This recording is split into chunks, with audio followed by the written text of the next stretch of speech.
You are listening to the Bitter Medicine Podcast on KWAZ Radio.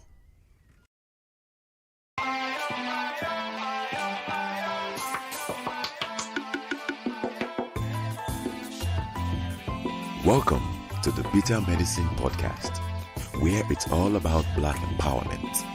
Our show focuses on Black news and entertainment, arts, science, economics, history, people, and strategies that uplift, empower, and motivate Africans within the diaspora. And now, your host, whose favorite color is black, Goku.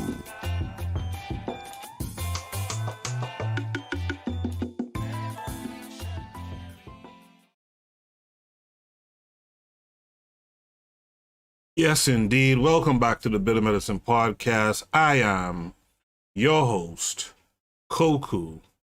Glad to be back another night, presenting another reading that I think is important. Before I get into tonight's reading, which is tonight's reading is about Igbo society, Igbo economics, and the fact that we can and should modernize the concept. Before I get into that, though, let me remind you guys that this show is part of a podcast network called KWAZ Radio.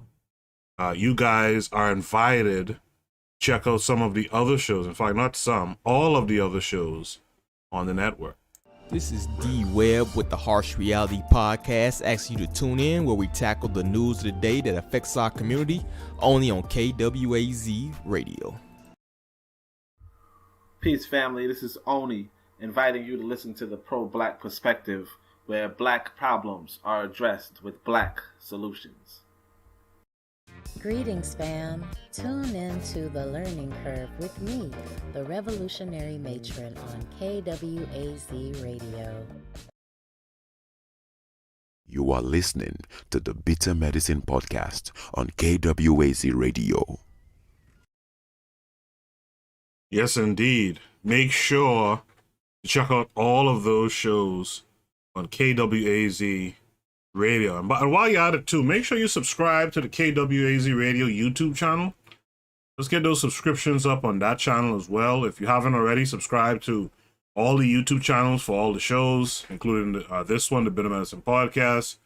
The website for the podcast network is coming.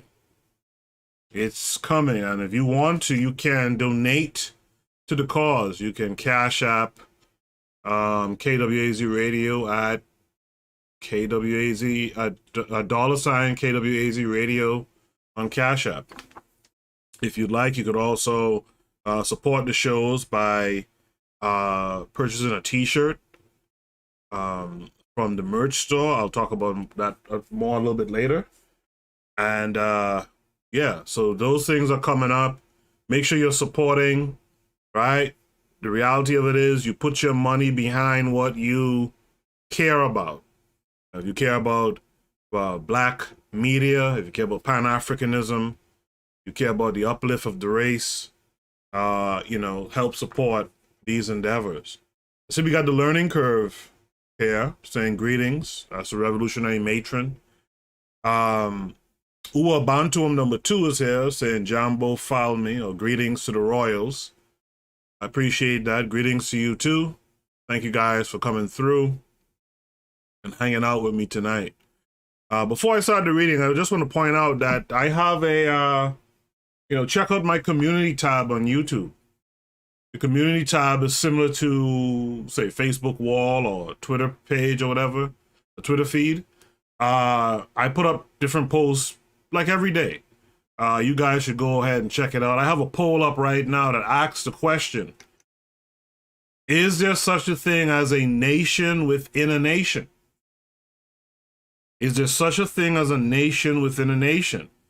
And there's multiple choice. The answers are yes. The answers are yes, but ... The answers are no. And another answer, a choice is no, but, right? So you guys go head over to the community tab while you're listening to this episode. respond to the poll. I'd like to be able to read off what the poll says at the end of the show. And there's some other polls you should check out too. A quote from Steve Biko, which is going to be kind of important tonight as well. All right. That said, let's go to the reading. So this actual paper is called Improving the Survival Rate of SMEs, Modernizing the Igbo Apprenticeship System, Imu Ahia, right? Small SME is small business enterprises, by the way, right? Now, before I read this paper, I want to tell y'all something interesting. While a lot of our folks aren't paying attention to what's going on, this white boy is paying attention. Some of you know I went back to school a couple of years back after being a biologist for a bit. I went back to school to do a business degree, and in business school, you know, you read these Harvard review papers and stuff like that. And in one of those Harvard review papers, they talked about the Igbo economic system.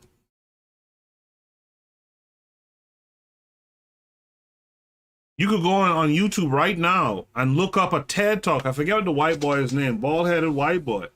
He's talking about the Igbo economic system and how that should be scaled up and improve conditions around the world. These guys are studying our shit. Why aren't you? As a matter of fact, Uwa Bantom number 2 is in the chat saying, Jambo found me. The reality is I chose this topic because of a thought that he made me revisit.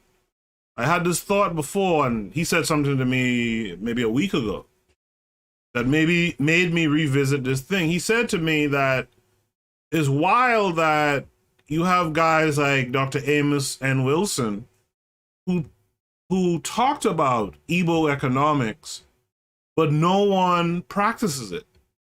You see, one of the problems we have in our community, in our society, is we have this bad dichotomy between we don't act and we don't read, right? We don't read and we don't act. And in between this dichotomy is the fact that we have a lot of unused thoughts and ideas and untested theories. And that's a problem. I was talking to someone yesterday who reminded me of this Neely Fuller idea. And you might not like Neely Fuller, that's fine. There's some things I don't like about him either. And I particularly don't like the fact that a lot of the grifters cite him so much. But Neely Fuller said something that's so deep and funny at the same time. He said, this white boy will go down to the bottom of the ocean and collect some sand, right? And he'll go back to his lab and study this particle of sand for years to come, just to dominate your black ass at the end of the day. Now think about that for a second. Think about it. It's funny on one hand, but think about how deep that is on another. These dudes will spend years studying this grain of sand that they found at the bottom of some ocean or some shit, just to hold domination over you. We got to do better.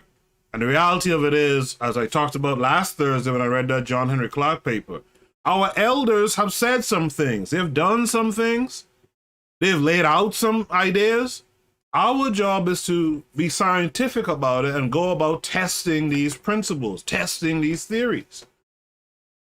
For those of you who follow me on Twitter, which is @bittermeds, BITTERMEDZ, I posted a tweet a couple days ago that said, it's better to misbuild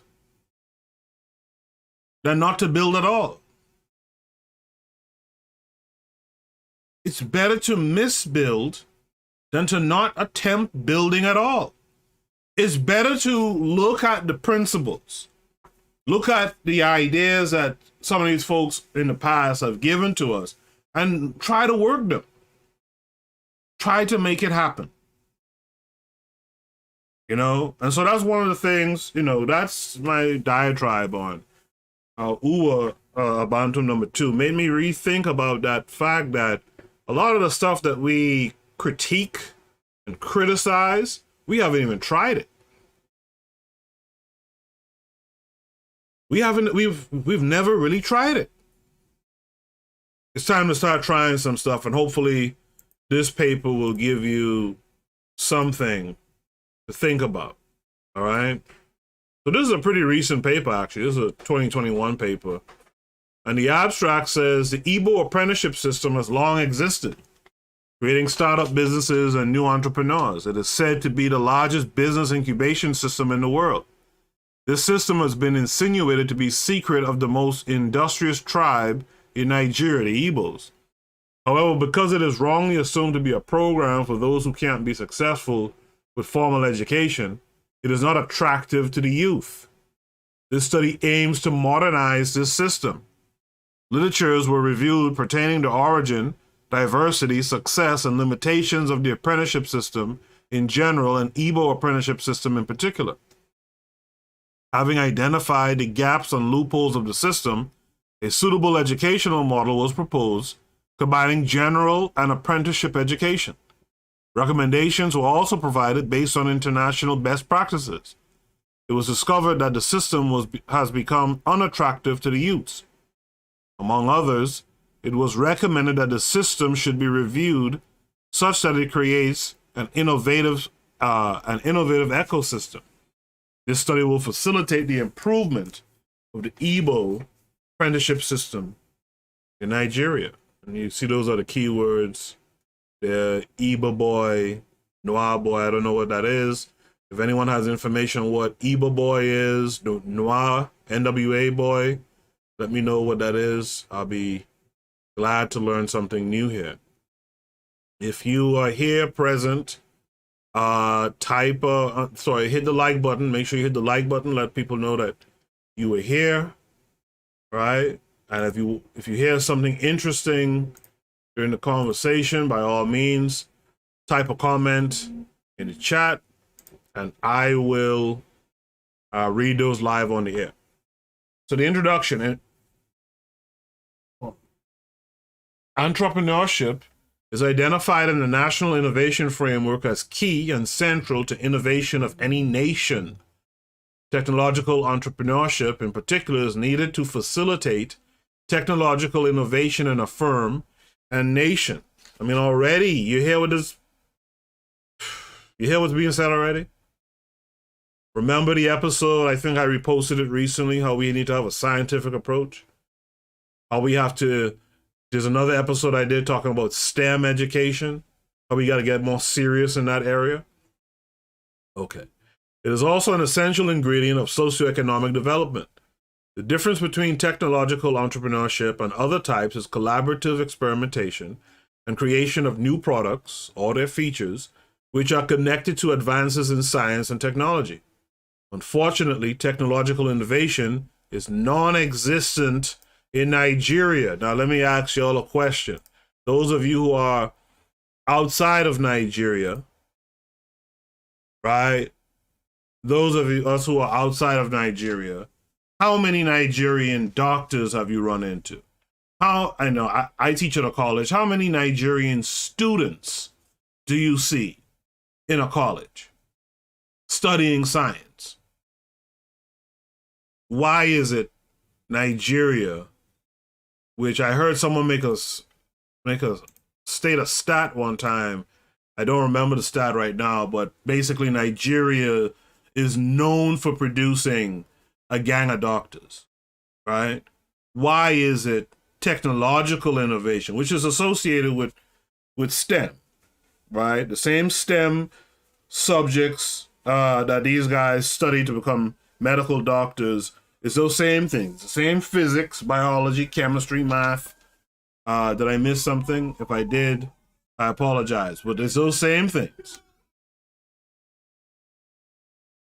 This has led to high level of failed startups, with most failures occurring before 2 years, while those that exceed 2 years do not reach optimal level before crashing. Nigeria, with a population of over 200 million, right, 51.9% urban and a yearly increase of 2.6%, is currently challenged with a situation of acute unemployment and low level of innovation. The situation is compounded by the fact that the population is increasing at an alarming rate. Despite government's concerted effort to improve the rate and success of entrepreneurship in Nigeria through policies and programs, there has been zero or minimal effect on the success of entrepreneurs. Now, just to be clear, they're talking about the larger Nigeria here when they say this, right? The Igbo, a group within Nigeria, I think one of the largest, if not the largest group, is up there, right? The Igbo group, they have an apprenticeship system that is seemingly well done, right? So we're going to read about that in a minute. I see Mr. Untouchable has graced us. He says many students, right? Mr. Untouchable says Nigerians are hungry. And a part of that hunger, because you're not innovating, you're not solving your own problems, right? The matron says, from the learning curve, says, we can get stuck in the paralysis of analysis. We need to do something instead of focusing on the problems. Jenga, right? The Igbo Apprenticeship System can be traced back to post-Biafra War era, when it appeared like the Igbos had lost everything, including their means of livelihood. They formed an entrepreneurship incubation business model called Imu Ahia. I hope I'm pronouncing that correctly. If I'm not, and you know the correct pronunciation, let me know. This model has generated many SMEs and startup businesses, but little global or national recognition. Igbos generally sees the world as a big marketplace, hence they tend more to entrepreneurship than paid jobs. Let me highlight that. That's a stellar point. The Igbos generally see the world as a big market, hence they tend to be more entrepreneurs than looking for paid jobs. The apprenticeship system is an ancient tradition that involves established entrepreneurs taking young ladies and boys from their homes to provide them practical on-job training on any given profession. The contract usually involves the entrepreneur providing the young apprentice food and other basic necessity, but no salary is paid for their work. The duration varies depending on the vocation or occupation.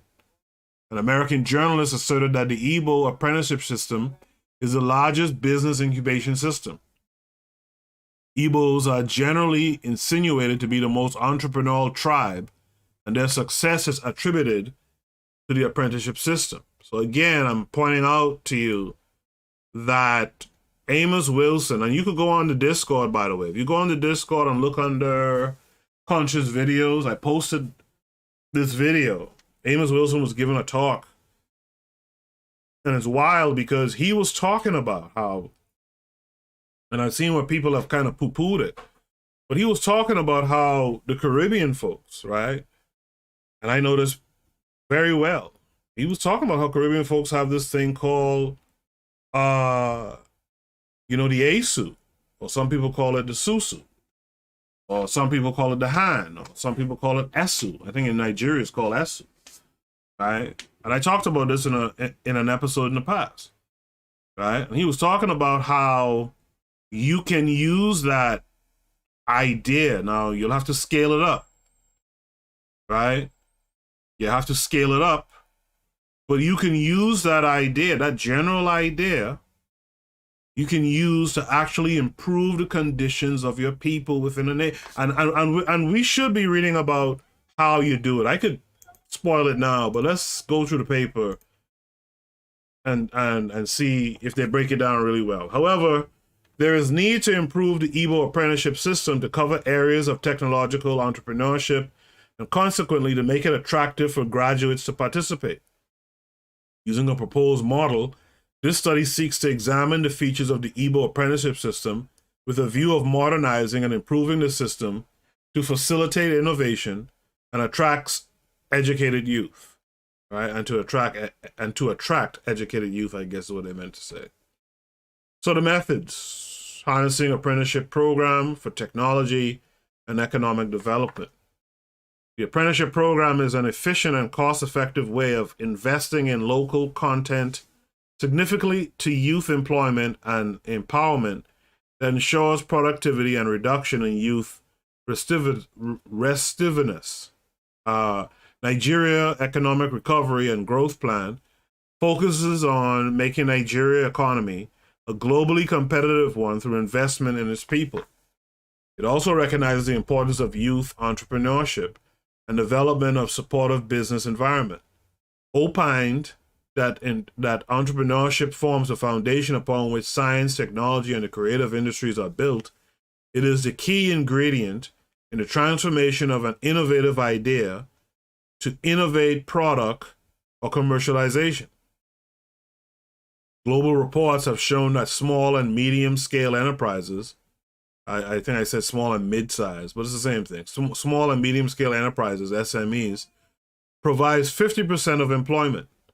Globally, 90% of registered businesses are SMEs. According to reports from Edinburgh Group in 2012, SMEs contribute to economic growth in both high and low-income countries by sustaining employment and contributing to GDP. Now, let me just pause here and say this. One of the toughest things Black folks do and have to do, because we're not doing anything else, is, and again, Amos Wilson talked about this. We tell our children to go to school. Why are we sending them to these schools? So that they can get a good job. There's no motivation in that for a child. A child doesn't understand that concept. Right? You have to give them something more than that for why they need to go to school and learn and excel. If you start to hit them with, hey, the reason why you got to go to school is because we need a nation and you guys are going to be the builders and sustainers of this powerful nation, that's more impetus for that student to want to go to school and do well and learn. Right? But one of the toughest things that we do is not only that, not tell them that, but we tell them to go and get a job. And who are we sending them to get that job? We got to send them begging to this white boy to go get this job. This is why the push in recent years, I mean, there's always been a push, but it's reared its head heavy in the 2000s, in the 2010s in particular. It's like, yo, go start a business. Go create an LLC and pay yourself from the LLC. Me and Mr. Untouchable was talking about that in the last Shoot the Breeze. Get your kids on the LLC payroll. You believe in giving your kids an allowance? Okay, give them that allowance. As a business entity, right? There's things that you can do, is the point. Do the things that you need to do. Right? To continue, they contribute 16 and 35% for low-income and medium-income countries, respectively, while 51% for high-income countries. More reports further reiterate that countries at same level of development with Nigeria, SMEs contribute a much higher proportion to GDP than currently observed in Nigeria. Given that these countries have shown consistent commitment to the development of SMEs in comparison to Nigeria, where government policy is targeted more on getting foreign investments in the economy with the hope that our graduates and skilled workers will be employed. That foreign investment is a trick buy. We've talked about it a lot on this show. Get out of that foreign investment thing, Africa. The federal, state, and local government, having seen the importance of an inclusive economy, adopted the apprenticeship training scheme under the National Directorate of Employment Scheme, or the NDES, to solve issues of productivity and poor skills. Successful startups require adequate and timely funding from different sources, tailored to their needs and stages of growth. Nigeria has poor financing culture for startups, both in terms of numbers and versatility. Ecosystem players, both investors and entrepreneurs alike, concluded that there is a need for more financing capital at all stages of the startup's growth cycle. Innovative entrepreneurship, which oftentimes is product from apprenticeship training, is becoming the cornerstone of economic growth in many countries of the world. Government and the industry can create the platforms that tap into people's creativity in whatever way it is expressed, rather than regarding innovation as the domain of a small handful of people. This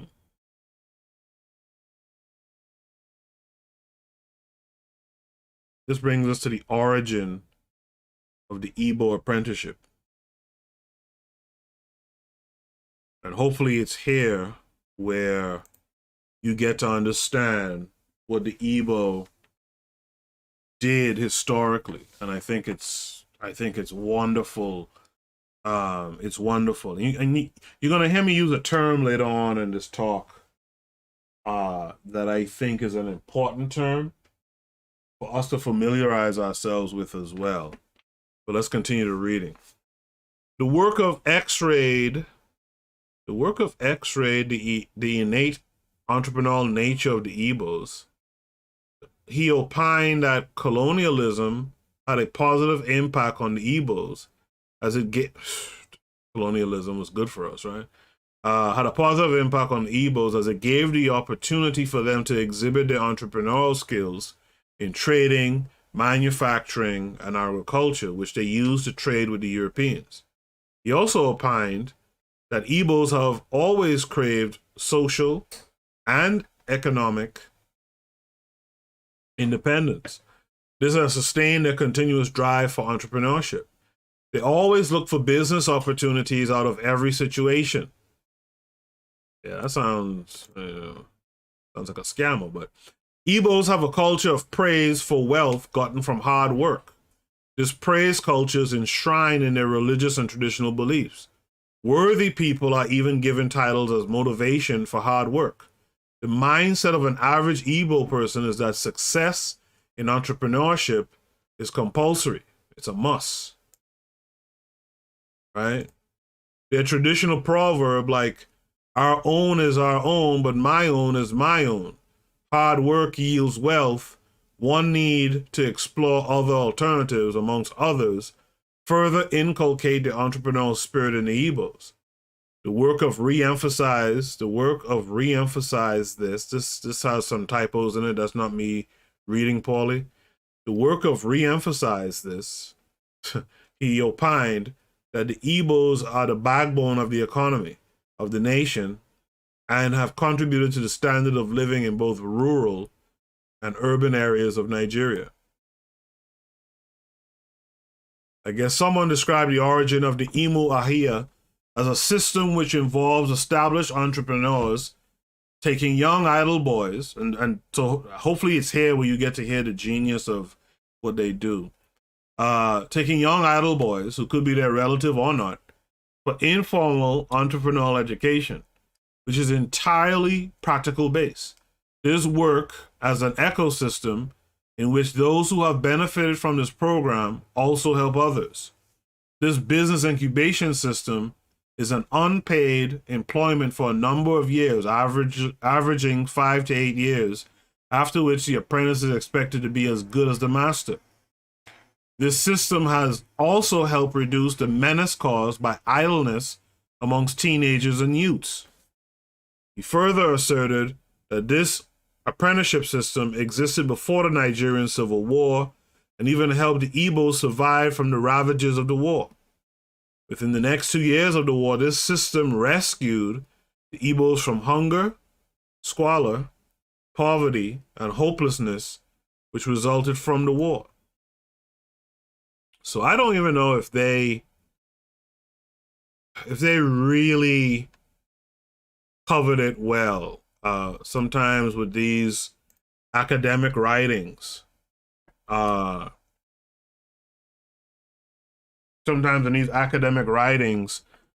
folks don't really capture the whole thought as they should.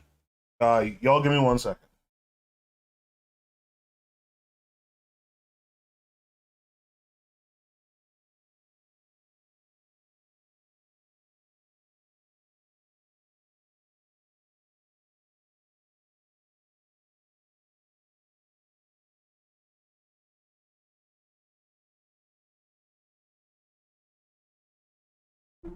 Sorry about that. I'm back. I just had to deal with something really quick. Yeah, so I don't know if even that blurb, that part of the paper really kind of captured it. I'm going to introduce a term that may or may not be found later in the paper. And the term is stakeholder capitalism. I know. You guys hate capitalism. You look at people sideways who mention the term capitalism. But what the Igbo did here is really stakeholder capitalism, right? It's because what they did was, right, they decided that businesses must elevate the interests of the community, of its workers, of the consumers, and the environment, right, alongside these shareholders. So basically what they did, what this Igbo stakeholder capitalism is what they call colloquially a share the wealth kind of free market type thing, right? The underlying principle of this is sharing, right? Every merchant in this system has done an apprenticeship. When they finish the apprenticeship, the quote unquote master that they studied under, the teacher, will make sure that their rent is paid for the next 2 or 3 years. They'll give them a cash infusion, which is like venture capitalism, right? Give them a cash infusion. They'll send customers their way, etc. Right? This is just a bigger version of the Asu, the Susu, the Han, the Esu. Some people call it merry-go-rounds. This is just another sharing system. Come and you work for me. I'll teach you the ropes of business. I'll give you the education that you need to be an entrepreneur, right? I'll give you that apprentice education, right? That education will allow me the opportunity to give you support and the opportunity to give you an opportunity, right? And then when that's done, give you some cash, allow you to focus on the business at hand, the business that you're doing. I'll free up some market share for you. So let's say you're a man and you were in the automotive industry and you had a 10% share in the automotive industry. And you went back to your village and you picked up 3 kids and you made them apprentices. And when it was done now, like I said, you give them rent so they could be cool for the next 2 or 3 years. You give them a little cash infusion, and sometimes in this setup, you will actually give them a little bit of the market share. So instead of holding 10%, you'll probably have 7% after you're done, because you give a percent each to the 3 children that you went back and got.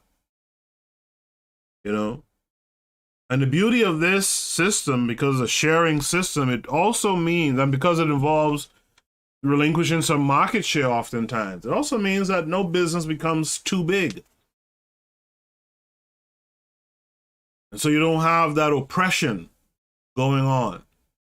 And then it's kind of like a discipleship. You pick up 3 people, and those 3 people pick up 3 people each, and so forth and so on. And so it uplifts everyone. And like we established in this paper already, these SMEs in countries are what allows people to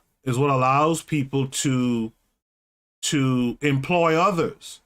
So imagine if Black society, wherever we are, imagine if that was what we were doing. Creating small businesses, hiring others, giving apprenticeships to other folks, giving them that education, right? Giving them that education, and then telling them, now you do the same thing.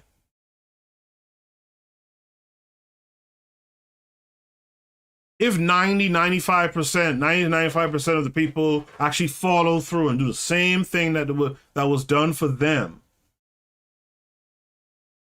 do you know how different things would be? We can now send our children to our people.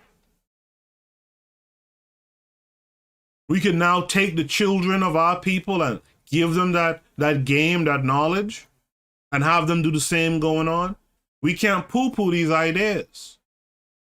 And this was an Amos Wilson idea. We can't just boil it down to like a ASU or something like that, where you put in 20 and a couple weeks later you get back a couple of hundred.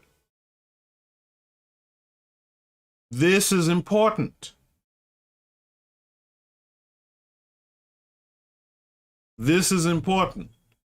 In the chat room, I see there's a lot of activity. Let me touch on what's being said here. The learning curve says there's so much history in this lesson.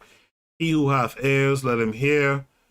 The matron goes on to say, hypergamous behavior must stop.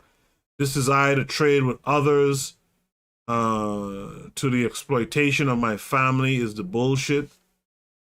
You know, I was looking at something today, and a white boy was saying this. He was saying like, yo, there was a time in Africa. He said he actually named this Arab who reported this.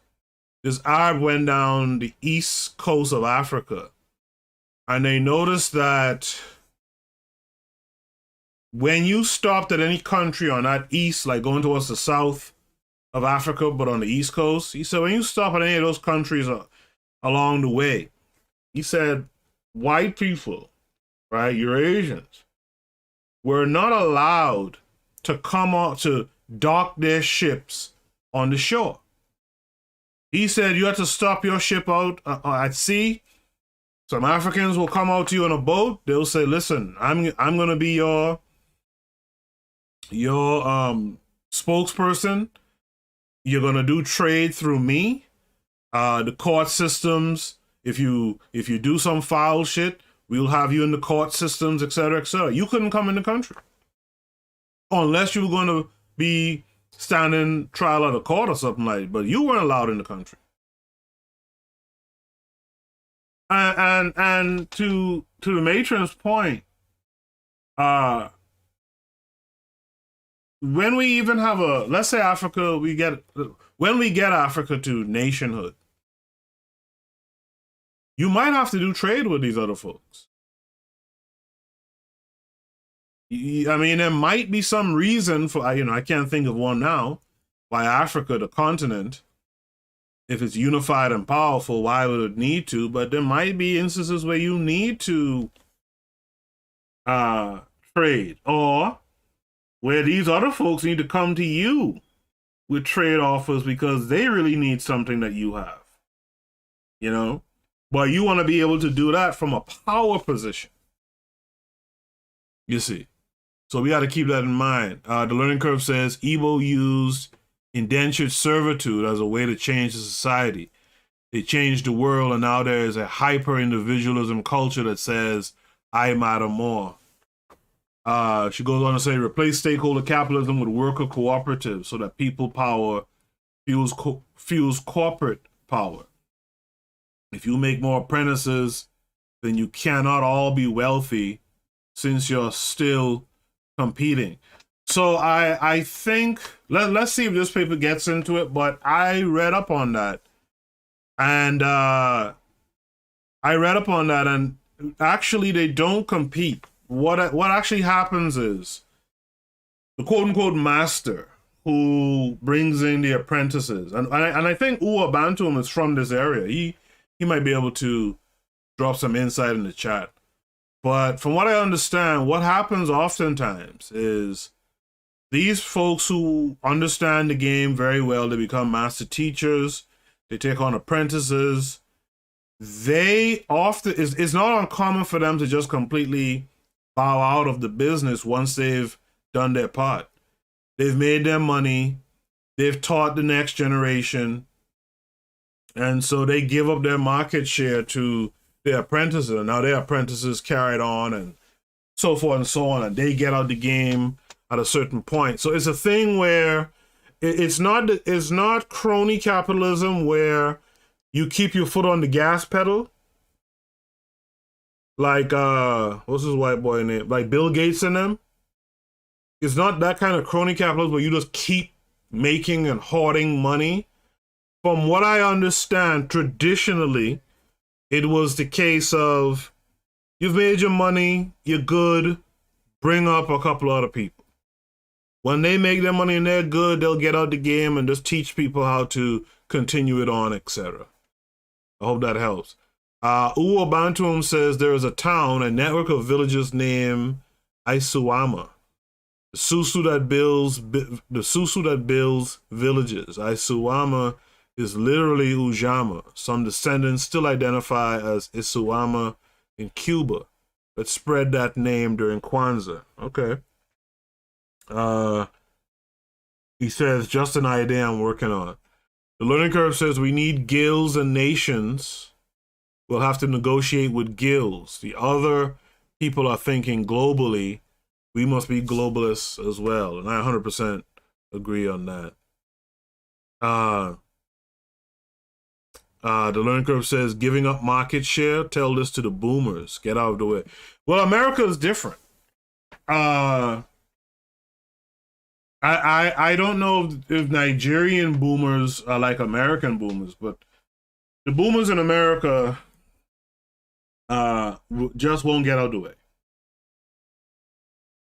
Because honestly, my generation right now should have been the ones really controlling stuff.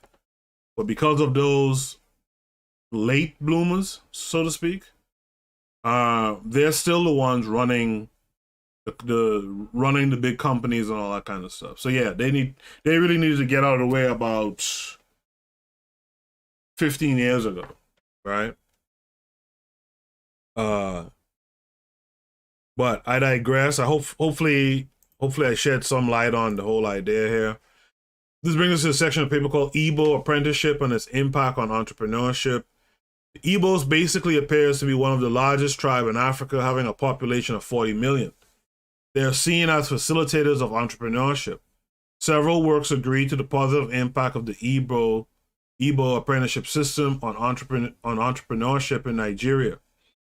Field surveys done by Yima reveal that the apprenticeship system positively affected apprentices in generating and modifying their own business idea, choice of business location, financing of their startup business, human and material management, and sources of business supplies. Argued that Igbo apprenticeship system helps in raising capital for startup businesses. This paper is really written funny. States that a child chooses a career of his choice in consultation with his parents and the oracle. Afterwards, he is assigned to a master. He stressed the need the master stressed the need to standardize the structure and guideline. He highlighted the problems with the system thus. Yeah, this paper seems to be bad translation. Quote, there is a general opinion that the system is for those who can't cope with the formal education or whose parents can't afford the fee of the regular formal education. This has made it unattractive to many youths who don't want to be seen as failures. There is no standardized syllabus or modules of studies, hence apprentices learn haphazardly. So that can be a problem. I can see that being a problem, especially amongst black folks. I can see that being a problem. If it doesn't look prestigious, black folks don't want to really get involved. There has to be some structure to it as well. He further suggested that the apprenticeship system should be used to tackle the unemployment problem in Nigeria. This brings us to a section called Apprenticeship and technopreneurship development in Nigeria. Technopreneurs are entrepreneurs who focus on technology-based businesses. They use technology to create innovative products through the process of commercialization. Therefore, a potential technopreneur is equipped with both technical and business skills. There is a strong connection between technical development, innovations, and entrepreneurship. Entrepreneurship, therefore, creates a structure upon which science and technology are built. The application of innovative high-tech product or high-tech in an innovative way to deliver products or services to the consumer is technopreneurship. Reiterated that in promoting technopreneurship for economic development, it requires insight, professional development programs, and training to produce strategic thinkers with effective skills to succeed in a rapidly changing global environment. So, side note here, the reality of it is now, a lot of technopreneurs are not scientists, actually. Right? They're not scientists, actually. Right? And so what you find now, like a lot of people who go into like computer engineering and coding and stuff like that, a lot of those dudes did history and English majors in college and stuff like that. Came out, recognized what it was, went and did a certificate, are now making crazy dollars, buku money, right? Programming. A lot of the citizen science that you see is not really biologists or chemists or what have you, physicists. It's a business person who has interest in this concept, some biological system or what have you. And you know, maybe they have the ability to link up with some more learned, more knowledgeable people, but they're there for the business part of it. They have some understanding of the science, and that's what a lot of that is now. Mr. Untouchable says that's what we need: financing to help startups business after the apprenticeship. Yeah, and that's what they do in this apprenticeship.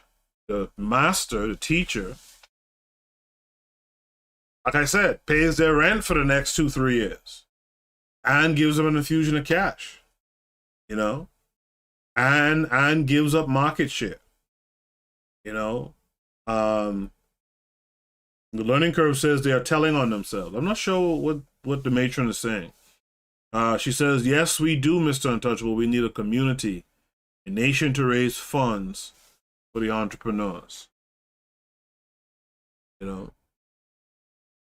But the thing is, you have to understand this stuff. You have to understand what it takes to create a nation. When we started this paper, they showed you in this paper, these academics showed you that there's a direct link between STEM and nations. We got to get more serious.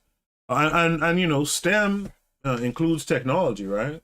And in that is the vocational, you know, vocational learning is in that as well.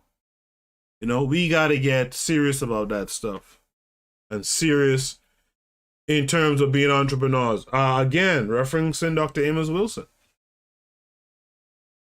He said something interesting one time. He said that, you know, Marcus Garvey talked about if you don't have self-esteem, you're twice defeated. And Amos built on that idea that if you don't have self-esteem, you know what you don't do? You don't try anything. You don't try much of anything. You don't step out of your norm and push the boundaries, push your personal limits, right? So when you have low self-esteem, when a population of people, right, which is what black folks are, when you find yourself suffering from low self-esteem, again, you're twice defeated. And how that shows itself is that you're afraid to even go out there and try something. Try starting a business. It's better to misbuild than to not build at all.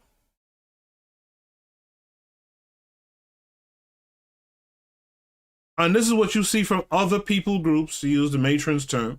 This is what you see from other people groups around us. These folks have the esteem to come into your neighborhood, to come into your country, where you are, as black people, the majority in many instances. These people have the esteem to come into your spot and to build some shit, to try something. This is what black folks need to have more. You have to have that self-esteem to make you push and try different things. Right? You have to push and try different things. If you're here with me live right now, make sure you hit the like button. If you listen to the playback, do the same thing. Click the like button. Right? Let people know you were here. Share the episode with others who you think might have interest. Right? To continue, the history of informal apprenticeship in Eastern Nigeria has existed for many generations and has evolved from traditional apprenticeship system that focus on skills transmission within families or extended families to wider kinship groups and social networks. Prior to 1970, the role of government to entrepreneurship was not significant. And Igbo entrepreneurs, on the other hand, hardly wait for government funds to venture into business. Let me read that one more time. There's a lesson in that as well. Prior to 1970, the role of government to entrepreneurship was not significant. And Igbo entrepreneurs, on the other hand, hardly wait for government funds to venture into business. You have to have that in you, man. You ain't sitting around waiting for someone else to come and hold your hand. You have to have it in you, but that's a self-esteem issue as well. You know, Mr. Untouchable just said it right there. We too safe. He says we don't want to take no risk, therefore we reap little reward. A friend of mine told me something a couple years ago, and I had to meditate on what he said for a minute. You can't do ordinary shit and expect to live an extraordinary life.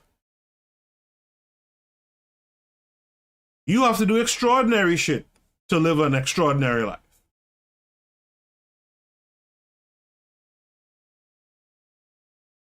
And we think that this idea of, well, I tried, I toiled, I did some things, and you're not gonna get no extraordinary life out of that. That's I mean, damn near everyone does that. Yeah, you get up and you go to work 9 to 5 every day. Cool. A bunch of other people get up and go 9 to 5.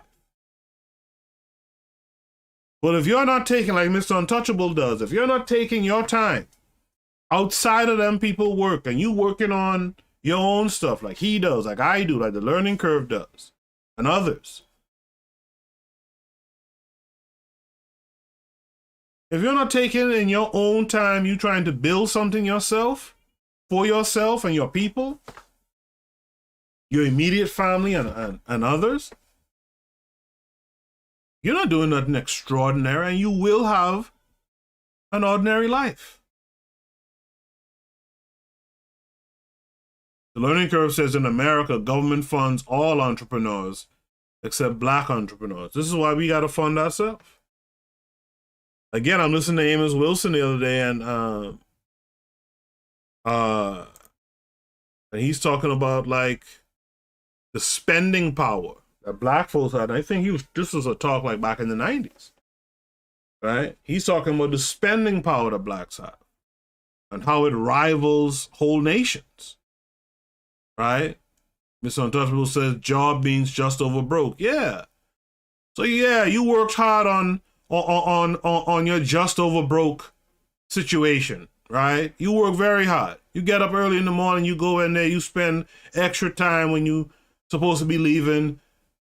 Yeah, that's cool. A bunch of people are doing that. There's nothing extraordinary in that. The extraordinary part is when you build for yourself. KW Don 7 is here. Y'all say what's up to KW Don 7. Right? We got to start stepping out. We have to have that pioneer spirit about us as well. Right? The traditional business school, also known as Igbo Odibo, has been a source of livelihood and a platform that nurtures and incubates startups, entrepreneurs to stand on their own and raise capital for business. Thus, the Igbos, without government assistance, are gradually shifting from trade to industry and factory, which has led to innovation and production of things like Inoson cars, motor parts, motorcycle parts, plastics, iron casts, steel products, shoes, clothes, electric cables, building materials, pipes, paints, milling machines, etc. That has contributed immensely to the Nigerian economy. These industries and factories, of course, have ties and links with a number of Asian entrepreneurs in Japan, China, Korea, Taiwan, etc., who act as advisors. Now, that's where I have a problem. If you're going to do it, right? And do it yourself, right? Because once you start having these so-called advisors and these, what does the African Union call them again? These observers around you, that's when you get screwed. But I digress. The apprenticeship program by the Igbo people attracted the government, and in 1986, the Structural Adjustment Program, SAP, was adopted to encourage open markets, foreign investments, trade liberalization, and deregulation of government involvement in business. The policy was a boom for Igbo entrepreneurs who had been stifled by the indigenization program. SAP was subsequently followed by the establishment of the Small Scale Industries Credit Guarantee Scheme, SSICS, National Directorate of Employment, NDE, National Open Apprenticeship Scheme, NOAS, Small and Medium Enterprise Development Agency of Nigeria, SMEDAN, Center for Entrepreneurship Development, CED, as well as National Center for Technology Incubation, NCTI. The development further gave room for the emergence of micro, small, and medium enterprises that are engaged in the production and provision of auxiliary products and services. The role of government became much more apparent through the activities of SMEDAN in supporting and supervising entrepreneurship units, while the Central Bank of Nigeria provides financial assistance to entrepreneurs through the 10% fund contribution by commercial banks to the Small and Medium Enterprise Equity Investment Scheme, SMEEIS. That was to assist the establishment of new viable small and medium industries, which in the long run promote economic growth and development of local technology, promote indigenous entrepreneurship, and generate employment. Despite the role of government in the entrepreneurship program, Nigerian school system, on the other hand, does not fully consider apprenticeship as a genuine path into a career. And that's what we got to change as well. Right? We got to change the perceptions. It was perceived to be a difficulty in the level of livelihood, which is expressed as a family's inability to pay school fees and other formal educational levies, or when an individual is perceived to do poorly in school, they are sent to do the apprenticeship program. And we have that problem in Black society outside of Africa as well. We think the vocational school subjects, we think that's beneath us. We think that it's not prestigious, and so we didn't want to mess with it. When I was coming up, even in my home country, if you went to the vocational school at the time, people thought something was kind of wrong with you. You know? People thought something was kind of wrong with you. You know? Uwo Bantum number 2 says Igba, which is activate or fire up, Odobo, which is assistant or apprentice. Okay. He says those advisors and observers should be of Abantuum, Black Royal House. Absolutely. This is what we got to get off of. We got to get off this idea that we can't do nothing without some of these Eurasians around watching and giving us bogus advice. Or when they do give us good advice, it's so that they can make the lion's share of the money. Get off of that. The learning curve says, greetings.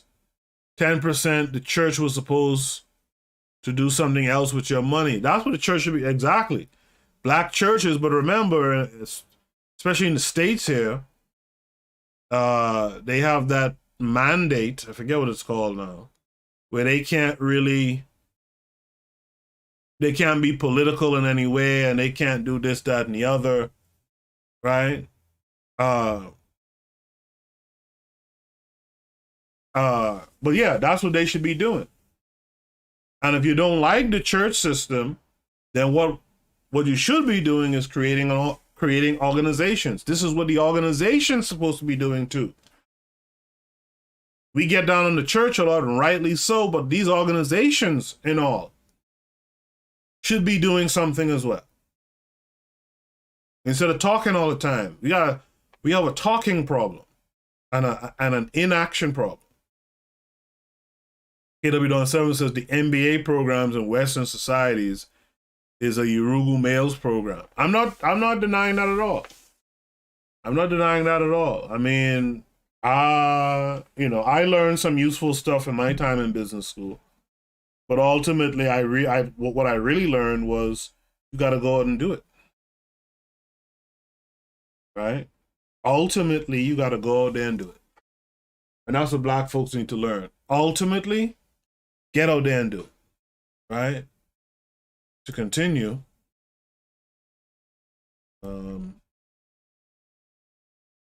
yeah, so we got to get off this thing where we look down on, vocational stuff. And, the apprenticeship thing kind of fits with that vocational modality of learning. Get off of that. Apprenticeship system around the world. So this is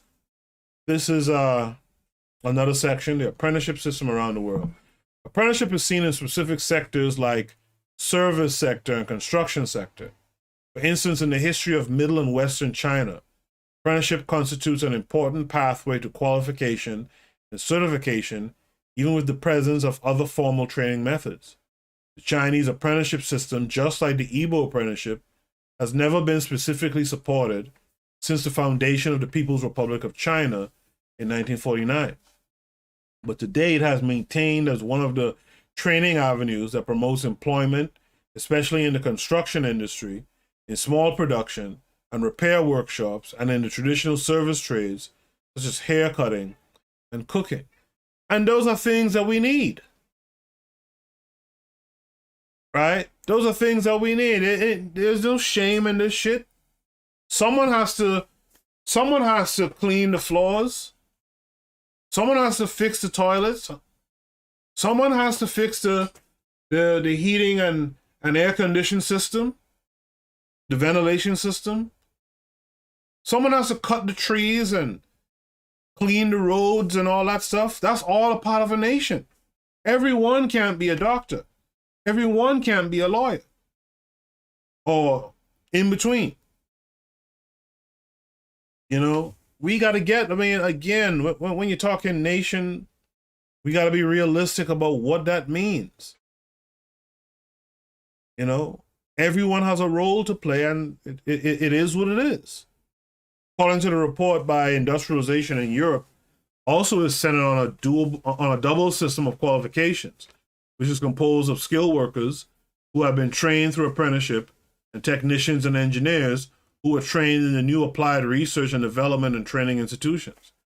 The British model also depended heavily on apprenticeship, as well as on science and engineering departments like the Imperial Institute, for training a skilled workforce and engineers for industry and mining.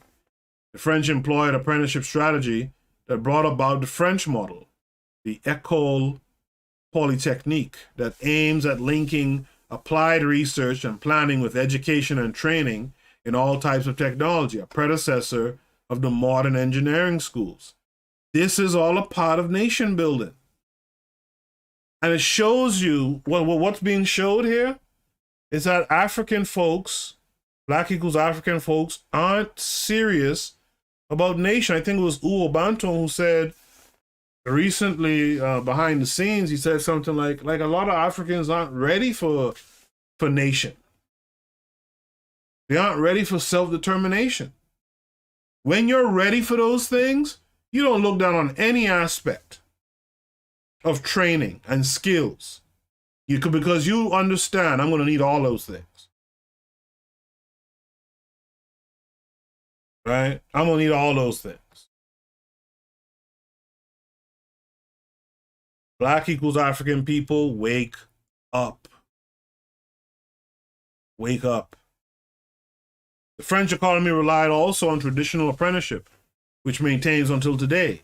The École Polytechnique model was replicated in some German states as well as northern Italy. As a result of Napoleon's modernization agenda, which began during the 19th century and built upon the progressive elements of the French Revolution. This later made way for higher technician and engineering positions, whereas modernized apprenticeship was, and still is, the main pathway to middle-level skilled worker positions in a number of countries.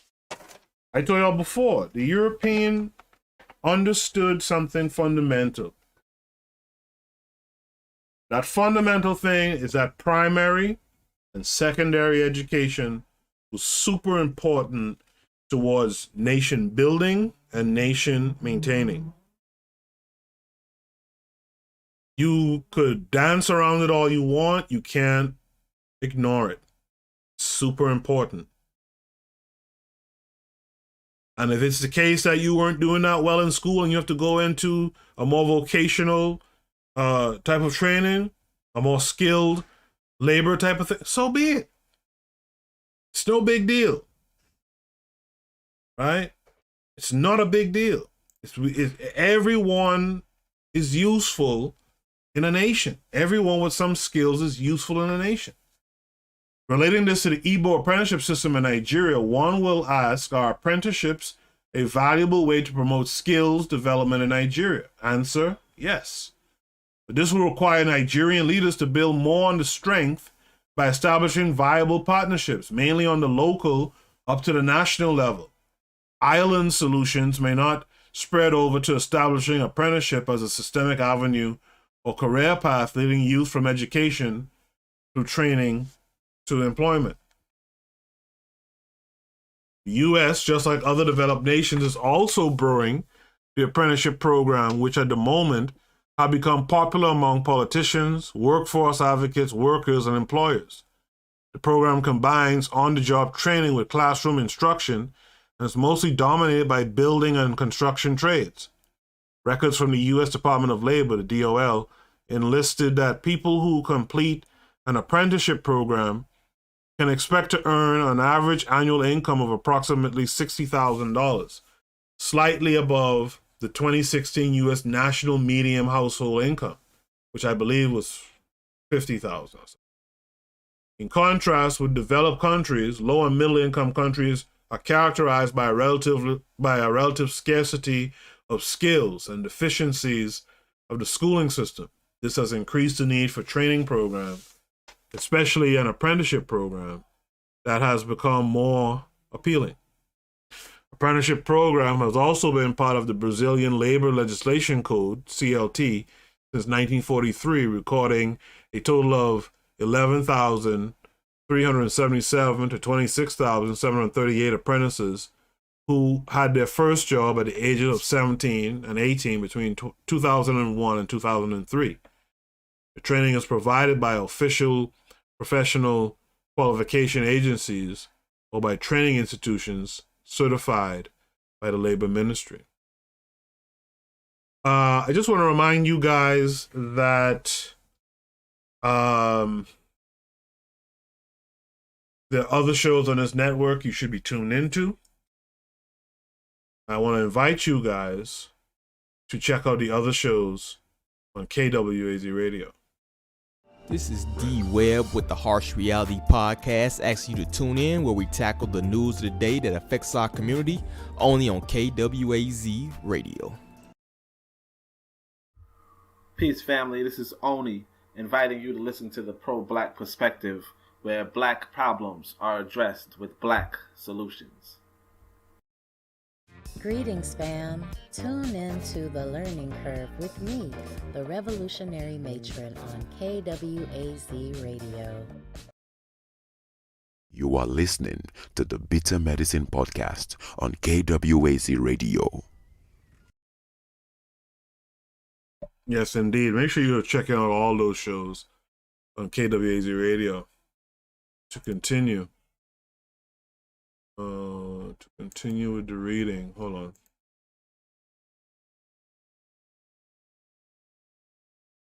So we've reached this part of the paper called Types of Apprenticeship Systems Around the World. Apprenticeship that is independent of formal education. Apprenticeship is usually pioneered by the companies. Apprenticeship is another option available to those who are interested in obtaining a recognized certificate for their training, but not necessarily interested in undergoing formal education. In countries that operate this system, the apprenticeship contract is the same as employment contract. There's apprenticeship that is fused with formal education. Apprenticeship is part of the educational curriculum. Apprentices in this system are usually regarded as students, for example, Czech Republic and Slovakia. The initial education system of most developed countries are a mix of both general and apprenticeship education. This comes with the advantage of equipping youth with both practical and academic knowledge in preparation for a specific path. This system can be implemented in different ways, depending on academic level of apprenticeship learning, i.e. primary, secondary, or tertiary schooling. There's work-based apprenticeship. This has the advantage of addressing problems which pure academic schooling may not. For example, mismatch of education and current prevailing technology. They are usually designed to address particular industry needs or gaps. Examples are Estonia and Latvia. I got to take care of something really quick. You guys take a listen to this call to action. Have you ever considered joining KWAZ Radio? Each of our hosts shares their unique perspective with you. You might have a perspective that needs to be shared. If that's true, hit us up at kwaz.radio@gmail.com.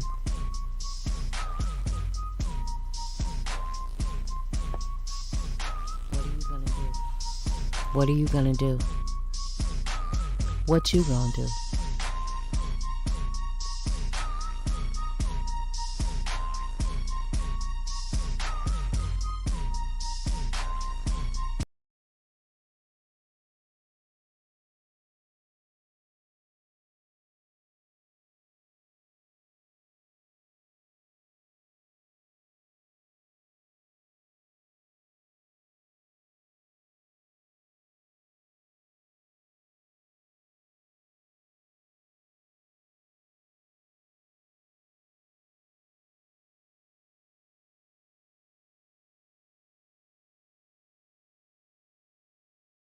Y'all forgive me for that multitasking for a second there. Sorry about that. You guys still with me?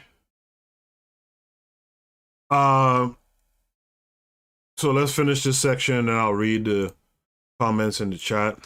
There's also informal apprenticeship or traineeship. This is popular in India and developing countries which have a large number of informal employments. This takes place outside of formal education, institute, or vocation school. Knowledge is usually passed on through family, community, or associated lines. The agreement is usually between the employer, the owner of the business, and the trainee. Apprenticeship is neither part of the educational system nor lead to a certificate. Igbo Apprenticeship System conveniently falls into this system. So this brings us to the results of this paper and the proposed model that comes from these results. Mr. Untouchable says, in the words of the greatest Mike Tyson, everybody has a plan until they get punched in the face. Got to go out and execute it. By the way, some governmental contracts to clean the bathroom is in the millions. Absolutely. I know a guy, because I'm in that government space, right? And I know a guy, young guy too. I knew him when he was like a young guy, like a teenager. And he's a grown man now, and he's, you know what he does? And he gets government contracts to do this? Install doors. Like if folks knew how much work there was in that government space, right here in the States, right? And it's simple shit. You could be a locksmith and do locks.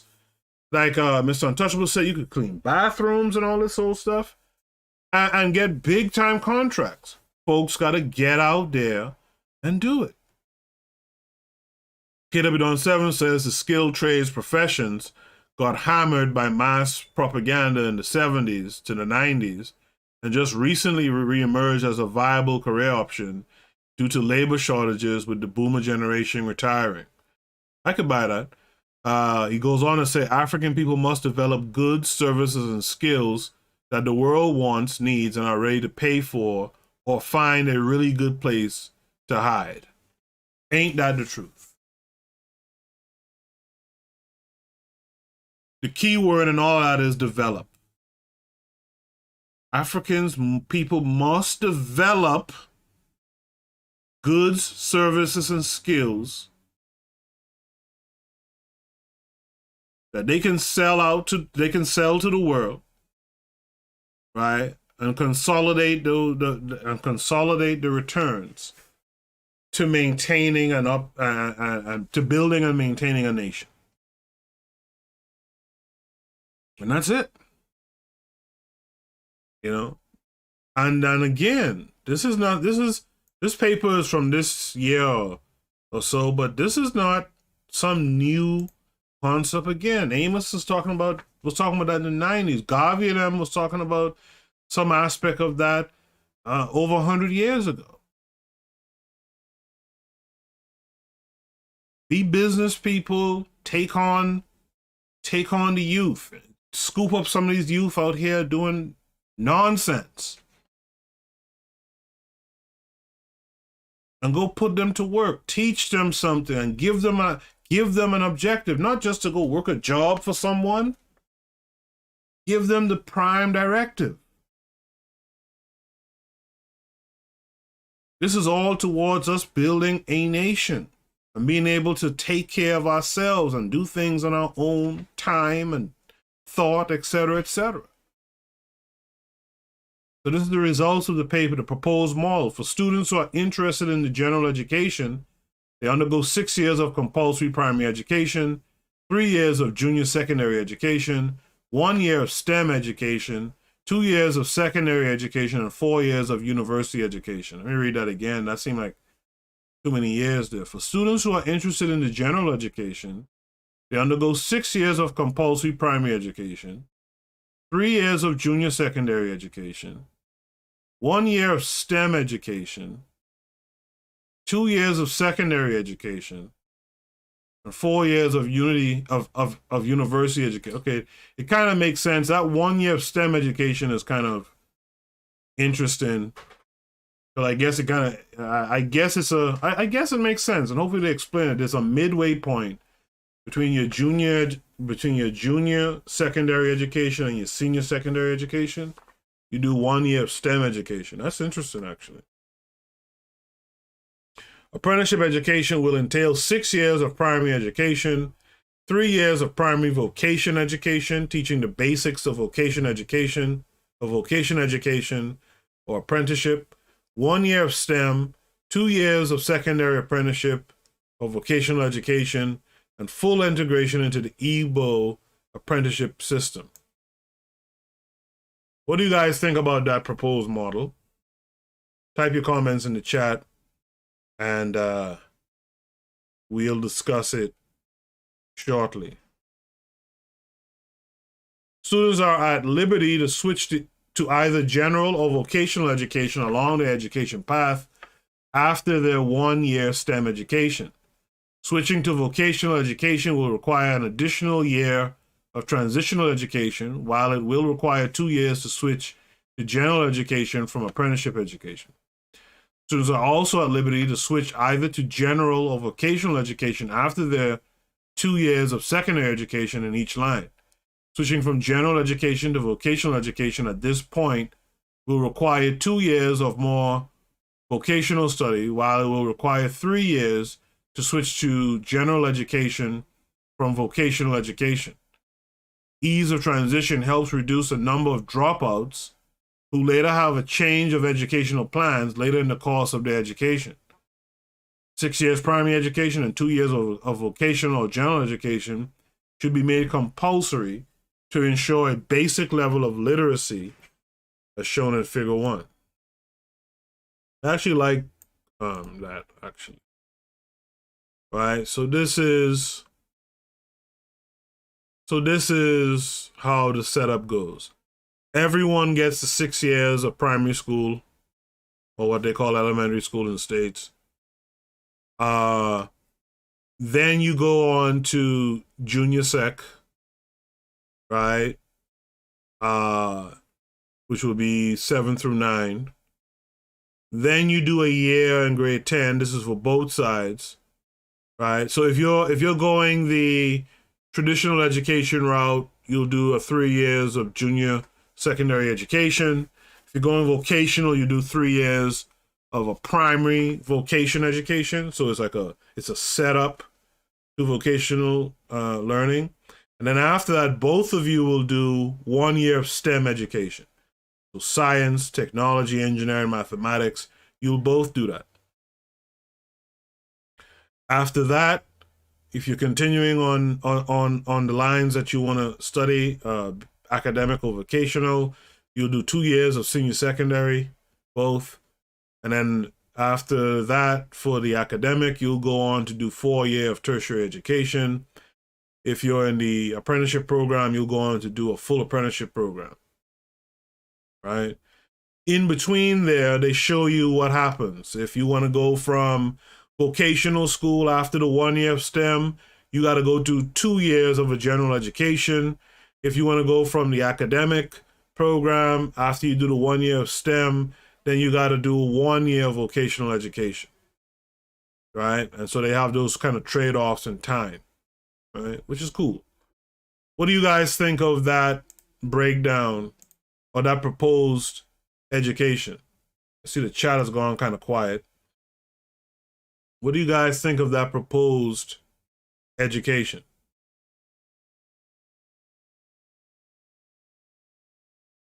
To continue. The question, so we're now at the discussion of this paper. The question here is the Igbo apprenticeships a valuable way to promote technopreneurship in Nigeria? The answer is yes. But this will require the right policies in place, building more on the strength by establishing viable partnerships and making the system attractive to the youths. In addition to implementing a new model of education which inculcates general and apprenticeship education, ensuring the latter is not seen as being inferior to the former. The following recommendations will improve the Igbo Apprenticeship System, making Nigeria globally competitive in terms of technopreneurship. So the first section is supportive government policies. Government should take the lead in hiring apprentices in certain technical areas like telecommunications, information technology, etc. Government agencies should be mandated to employ a certain number of apprentices, while private companies should be motivated to do so too. Policies that encourage companies to recruit more apprentices should be in place, like exempt from CIT for a number of years and tax holidays for companies hiring a certain percentage of apprentices. Now see here, this talk right here in this paragraph that I read, That's nation talk. That's nation talk. That's where you have to have a nation to talk that way. And so this goes back to, like I said at the start of the show, if you go to the community tab, right? If you go to the community tab on my YouTube channel, you say I have this poll up. And you can check out the other polls I have as well. I have a poll up today that's asking, can you have a nation within a nation? Now think about what they're talking about doing in this paper here. Right? Mandating that the government hires, X amount of apprentices. Right? Mandating, trying to motivate or mandate private companies doing the same. And then giving incentives to private companies, for example, to recruit more apprentices, giving them tax deductions or what have you, tax holidays or whatever they call it, right?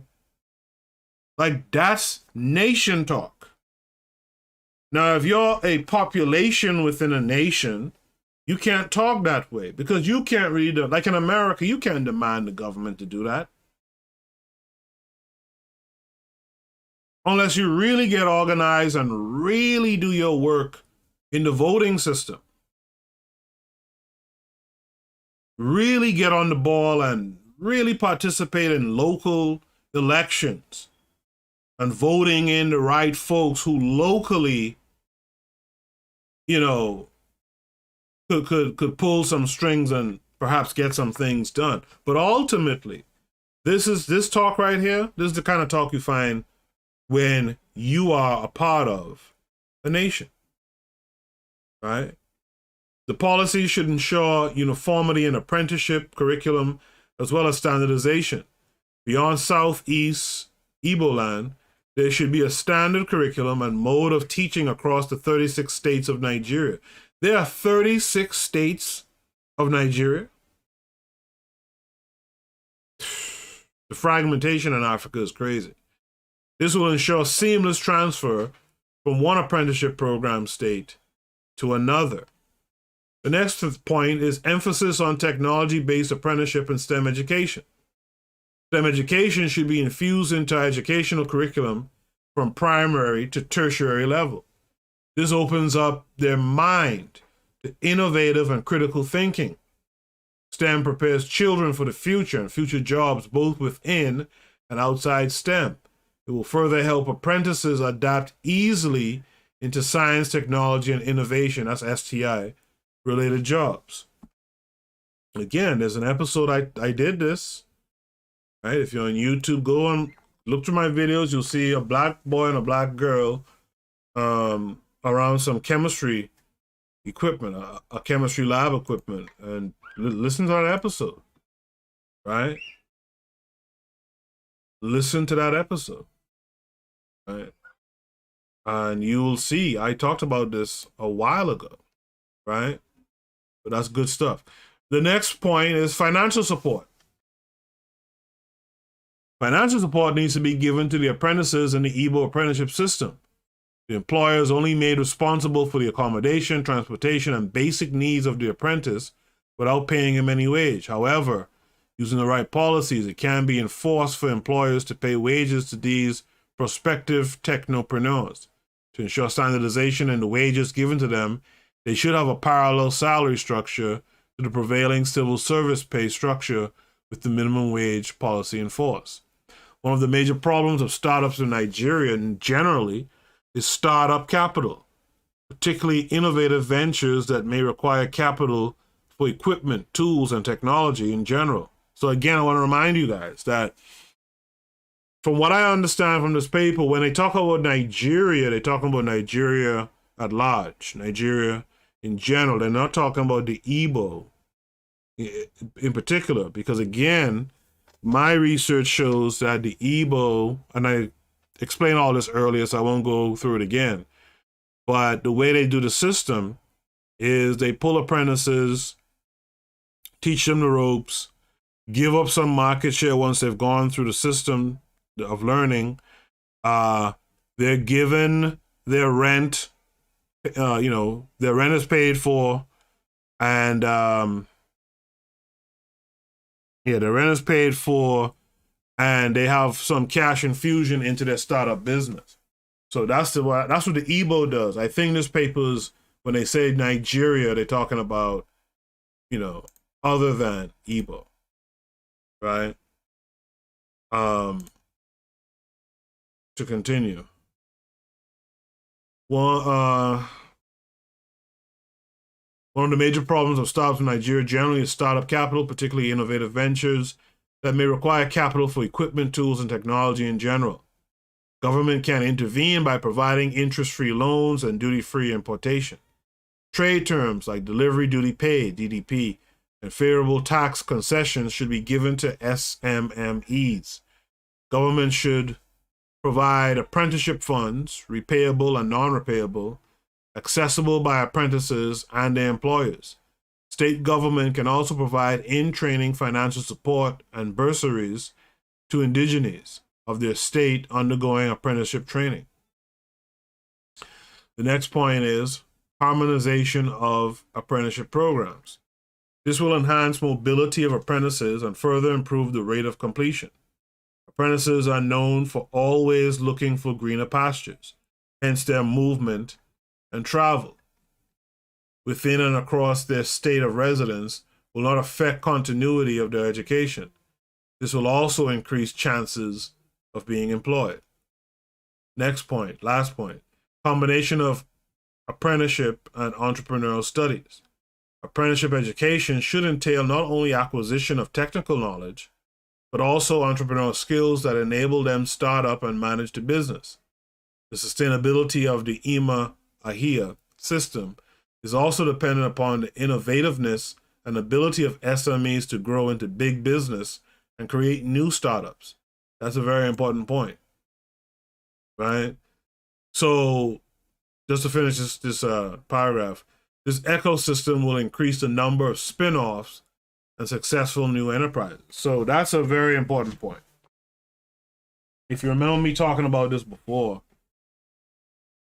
I see these Black researchers, Black equals African, researchers researching in areas that are like, why are you doing that research?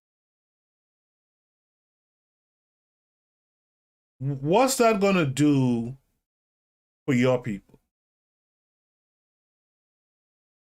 And so the same thing can be said about this system that we're talking about, that you have to go through the work that folks are doing, the research and development. You have to really keep an eye on it and make sure folks aren't doing nonsense.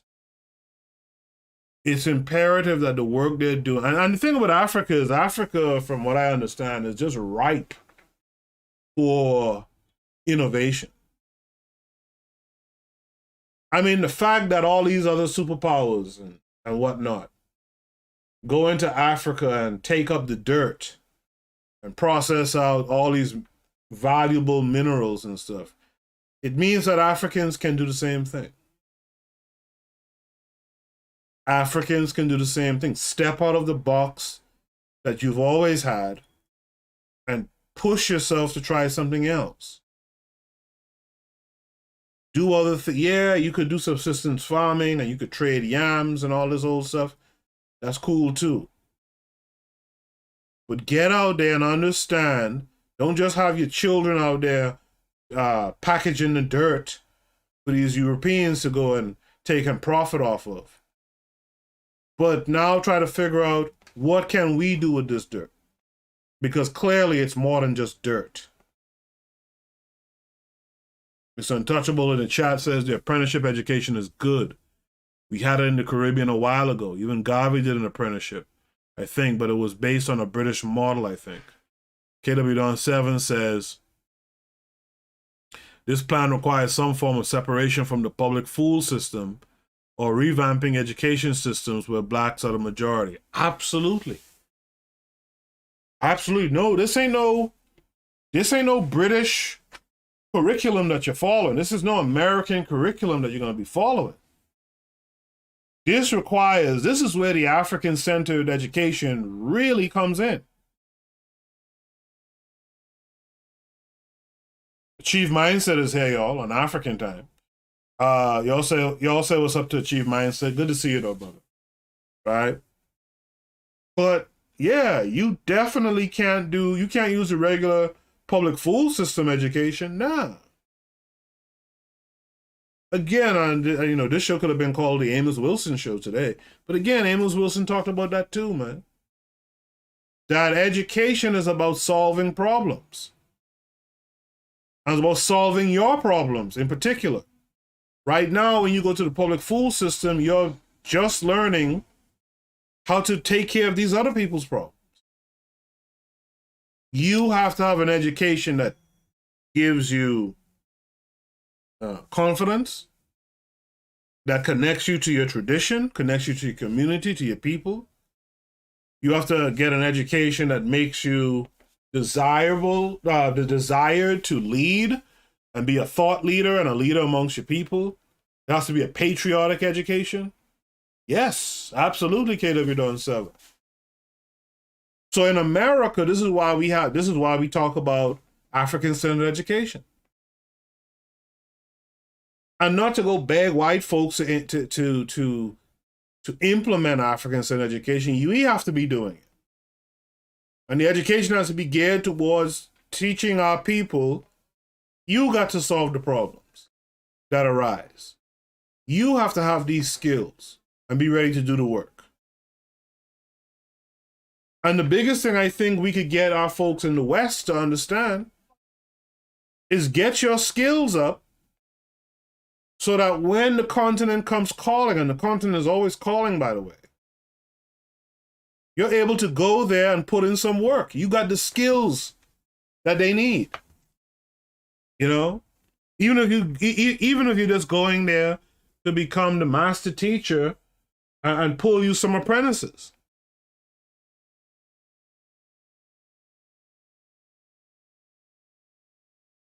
This brings us to the conclusion of the paper. No consumer nation. Again, this is what Amos talks about all the time. You can't be a consumer group and have power. You cannot be a consumer group and have power. So this is why I don't think you could have a nation within a nation.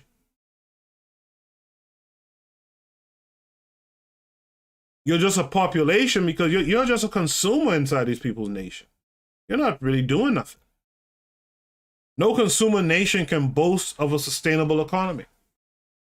Let me read that again.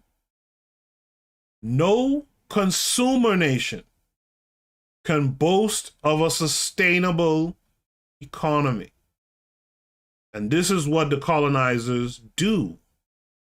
They make you become consumers. They will come and destroy your local shit to import some shit they manufactured in their country using your raw materials and sell the shit that you used to have right back to you.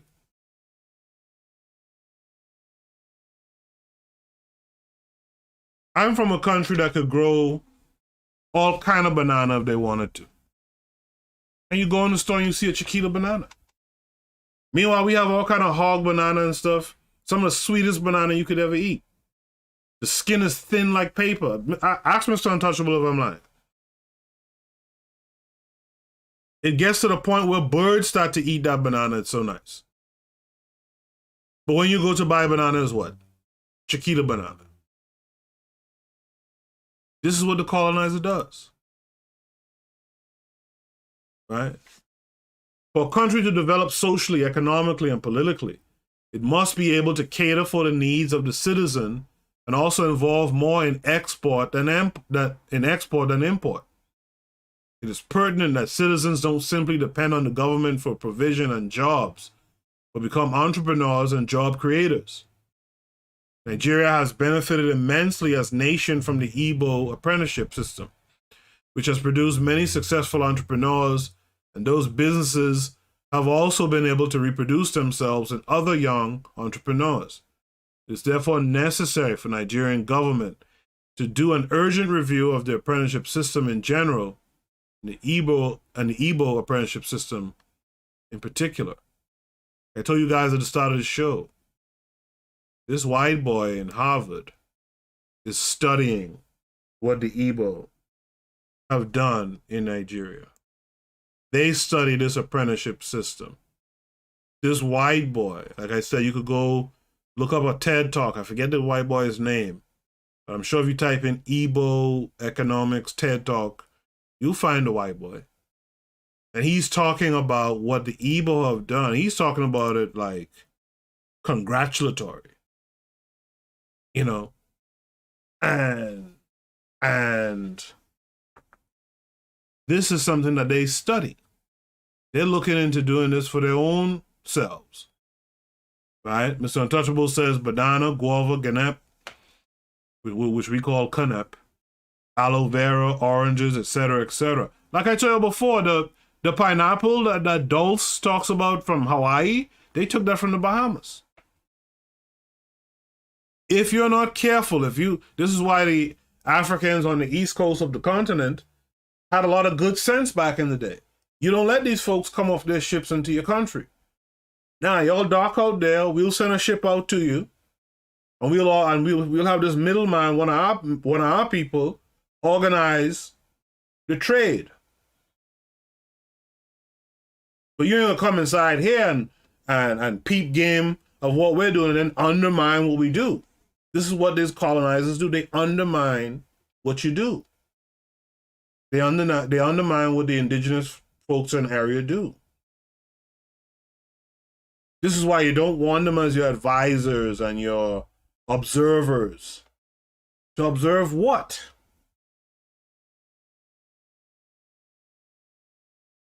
If you guys enjoyed this paper, type 1 in the chat. Leave a comment for me below if you're listening to the playback, right? I want to remind you guys too, for some reason I keep forgetting to line up the commercial for it, but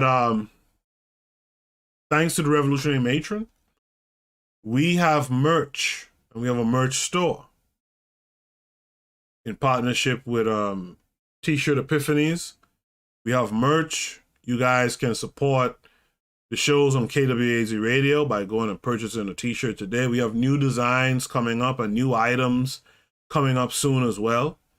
So you guys, the holidays are coming. You guys can make sure support our show, right? You get something tangible in return. Go to the merch store. It's down in the description, by the way, but let me pull it up. It's t-shirtepiphanies.com/KWAZ-radio-merch. Right? You guys go to the store and make a purchase and show your solidarity with KWAZ Radio and the work that we're doing. Like I said, the KWAZ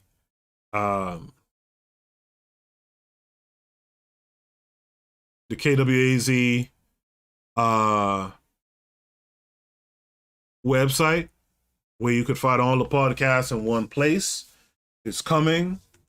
So that means that you'll find all of our shows in one place on your favorite podcasting apps. And you know what? I'm thinking, I'll keep the rest as a bit of a secret for now, right? But in the chat, there's the link, t-shirtepiphanies.com/KWAZ-radio-merch, right? You guys go and, lend your support. If you want to donate to my show directly and particularly, you could find me on Cash App, $bittermeds, BITTERMEDZ.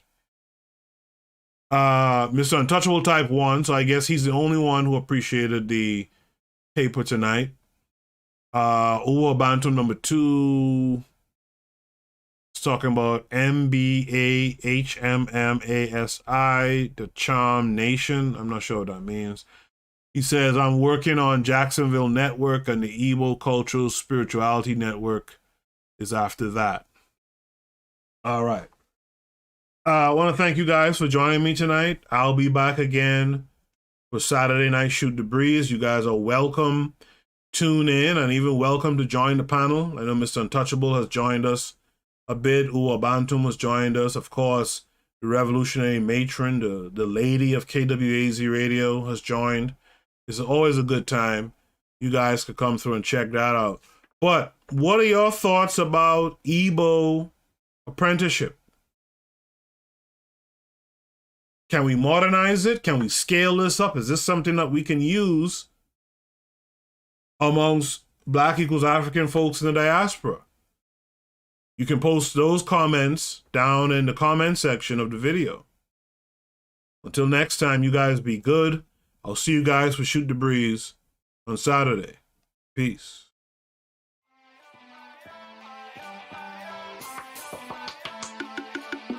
Thanks for listening to the Bitter Medicine Podcast with your host, Koku. If you like what you just heard, we hope you pass along our web address, bittermedicineblogs.com, to your friends and colleagues, and share our show to all your social media. Be sure to check out our archive section on our website for previous podcasts. This has been a KWAZ radio production. Join us next time for another session of the Bitter Medicine Podcast. Follow us on Facebook at Bitter Medicine Show, Twitter, Bitter Meds, Tumblr, Bitter Meds, Instagram, Bitter Medicine.